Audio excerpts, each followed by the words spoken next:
Azərbaycanı 10 milyon yerə bölmüşük. 10 milyon yerə. 86 bin kvadratı 10 milyon yerə bölmüşük, çəkilmişik bir kənara. Vəssalam. Bu dövlət, bu millət, bu vətən bizlik deyil. Bax, elə parçalayıblar ha bizi. Zehniyyətimizdə elə parçalayıblar. Mən də pul qazanmaq istəyirəm. Mən də istəyirəm ki, yaxşı yaşayım. Amma bu cür işləmirəm. Heç bir yerdə işləmirəm. Heç bir yerdən gəlirim yoxdur. Bir dənə burada paylaşım edirəm TikTokda. O da insanları maarifləndirmək üçün. Bütün var gücümlə, özdə bütün sirləri açıb tökürəm. Dəfələrlə mənə xəbərdarlıq ediblər. Qardaş, gəl təlim keçək, pul qazanaq, filan eləyək. Eləmirəm ki, insanlar maariflənsin. Niyə?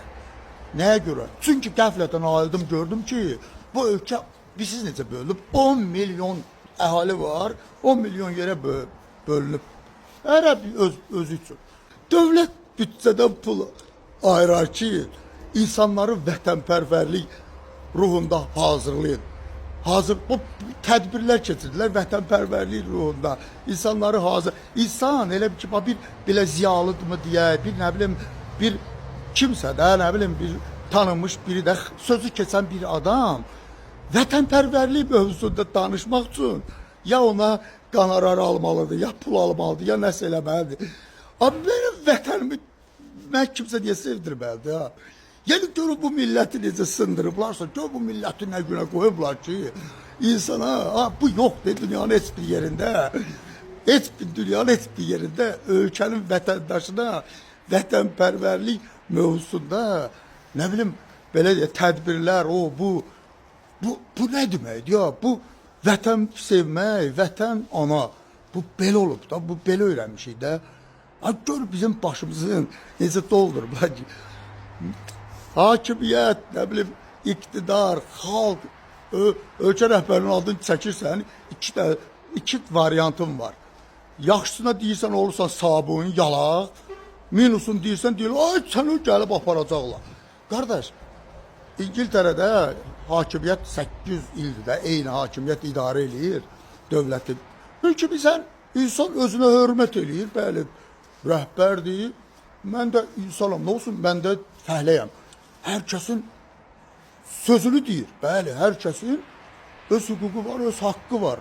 Çünki ağıllıdırlar, çünki bizi kimi belə yalaqlanmırlar. Söz deyəndə söz dedim, mən söz deyirəm də burada, nəsə deyirəm, mənim nəsə etirazım var. Və yaxud mən ölkə başçısı deyəndə ki, bu belə oldu, gəl mənə tutub aparacaqlar, nə edirəm ki, mən nə deyirəm ki? Yəni iki, ya yalaqlanırsan, ya da ki, qaçıb gəlib xaricdə oturub söyürsən. Başqa bir orta hədd yoxdur, danışa bilmərsən, olmaz. Deyə bilmərsən ki, kişi, bax, görürsən də bu adam iddialıdır, baxırsan ki, nəsə eləmək istəyir, maraqlı adamdır, maraqlıdır ki, bəli, nəsə eləsin.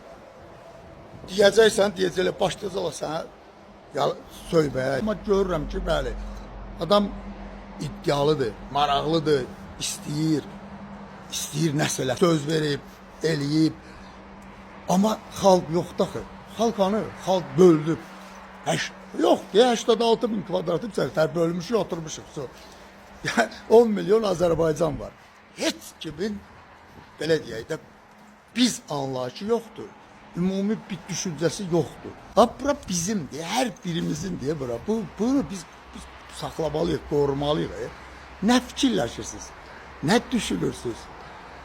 Bunu bizə kim sevdirməlidir? Bax, mənim məqsədim burada oyatmaq insanı ki, çünki mən belə düşünürəm ki, mən elə fikirləşirəm ki, o insanlar oyansın, oyanan insanın birinci növbədə o gözü açılacaq, o ətrafını görəcək ki, mən bu təbiətdən yaranmışam, bura mənim vətənimdir, bura mənim torpağımdır, mənim milyonum da olsa, milyardım da olsa, mən xoşbəxt ola bilmirəmsə, ola bilməyəcəm, amma mən özümü tanıyandan sonra xoşbəxt olacam və anlayacam ki, mənim vətənim var, xalqım var, millətim var. Bunlar hamısı bizim doğmalarımızdır, yaxınlarımızdır. Mən bu günləri çox belə, nə bilim, belə çox pisimə gəlir də. Yəni, yenə deyirəm, ya deyib, belə tərif, yalaqlanmaq, yaltaqlanmaq, girmək bu kimi belə deyək də, hakimiyyətlə xalqın arasında münasibət var. Ya da ki, nifrət eləmək. Amma səmimi münasibət yoxdur. Yəni biz belə danışa bilmərik də, danışsaq fikirlərimizi desək, təkliflərimizi desək, nə olar ki? Nə olar da? Yoxsa bir də belə deyirsən, ziyalılardan tutmuş aşağıya kimi hamı belə baxırlar, belə adama ki, yaltaqlanır, ya da ki, qardaşım, mən bu ölkənin vətəndaşıyam, mən nəsibi kimi dərimin soyulmaqla hazıram. Mənim heç kimdən bir marağım, istəyim, heç mənim yoxdur. Sadəcə bu günləri hər qiriyyəti olan, hər kişiliyi, mənliyi olan bir adam bu ölkə üçün, bu dövlət üçün, bu xalq üçün nəsə eləmək istəyirsə, mən o adamın arxasındayam. Mən bunu görürəm. O kişidə görürəm mən bunu. Görürəm ki, bəli, maraqlıdır. Çünki min bir böhtan atdılar. Hani, görsən, hərəkətdədir. Amma xalq yoxdur. Xalq darmadağındır, yoxdur. Mənimsə, başqa yerdə gedib yaşamağa imkanım yoxdur. 4 dənə balam var. Çalışıram ki, mən də bax bu, məni başa düşən insanlarla yığışaq. Heç olmasa bu Azərbaycanlılığımız, dağılmış bu Azərbaycanlılığımızdan birazın saxlayaq əlimizdə. Bəlkə biraz düşüncələrimizdə parçalanmış bu xalqımızı, millətimizi, birliyimizi, dəyərlərimizi birləşdirək, gətirək öz yerinə. Ola bilər, mənə bilər, bərbəzəyli sözlərlə danışa bilmirəm. Amma budur. Vəziyyət belədir. Vəziyyət belədir.